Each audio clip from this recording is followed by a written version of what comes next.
Hey, Blue Table fans, I'm here with Ren. Yo. Yay, Ren. Yo. Now, Ren thinks he's hot stuff, and I've been hankering for days now to wipe that smug little look off his face. Somebody's got it. Him and his Khador army. So here's the big news, folks. It's time for a shift. We've done 40K quite heavily the last few months, and we still are going to continue. However, we are going to crank up the War Machine and Hordes, starting with an epic battle of mind versus machine. Whatever I am. Whatever this guy is. All right. Of mind versus whatever this guy is. I don't know either. Yeah. All right. So we're going to play 35 points, and here's the roll-off for who gets to deploy first, go first. That old thing. So here you go, Ryan. Come on. Let's do it. I'm just going to roll. One dice. 1, 2, 3. 4 versus 5. All right, Ren, what's it going to be? I will go first. Okay, so you're going to deploy first too, then. Deploy first. Okay, and he gets to pick side as well. Oh, and by the way, we're going to play, hold on, there's a name for it. We're going to play Throwdown. That's what it is. So here's how it works. There's 2 objectives. That's these pile of crates. In fact, the higher crate, the very center of the higher crate, represents the very middle of the circle. So you score if you have a model within 5 inches. Okay, so it can just be the edge of the figure, right? And your opponent has nothing within 5 inches. So it's a circle about that big, and on this side about that big. And if you control both, at the end of your turn, I do believe it is. Yeah, it's at the end of your turn. So you can actually rush in, beat everything out of it, and win the thing. Or it's also cast or kill, which is always a victory condition.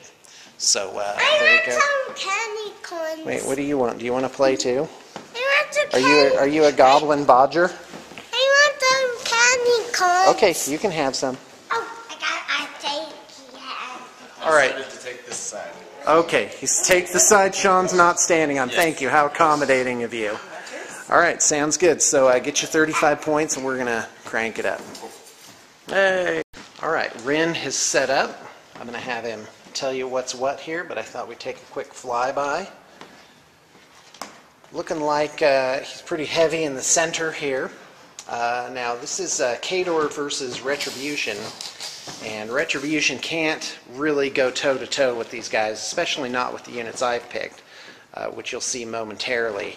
So this is going to be a tough nut to crack right there in the middle. The problem is he's going to either have to split his forces to go after both objectives, or he's going to have to go heavy on one or the other. And but setting up in the middle definitely puts a big question mark in my mind of which way he might go. So let's take a look at the army that I'm bringing. By the way, this is 35 points. This is about typical for what a War Machine army consists of. And it's definitely a lot less expensive to get into War Machine and to have a viable force going. Let me tell you what's in mine. For my Warcaster, I took Adeptus Ron. He comes with 6 free Warjack points, which I spent on a Chimera, which is 6 points. So this is 0 points so far. For a heavy Warjack, I took a Phoenix. That's my all-time favorite. I haven't really looked over the new ones from the Wrath book just yet, but I do plan on trying some of those out. As you can see, I have my focus tokens out already. For Martial Punch, I took a full unit of 10 Dawn Guard Sentinels. That's 9 points.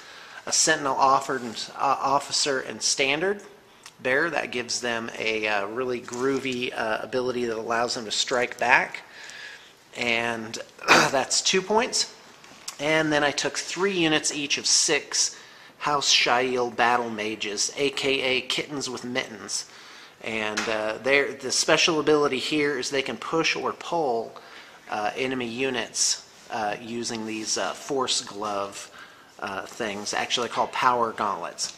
So anyway, and I think that's a really good choice for this scenario, since I can't really push Khador back by physically killing them in close combat, but I can get rid of them by pushing them. Now, a problem I'm going to encounter is this. Let's say he gets a guy down here in the trench. I can no longer push this guy away that direction because he's up against a wall.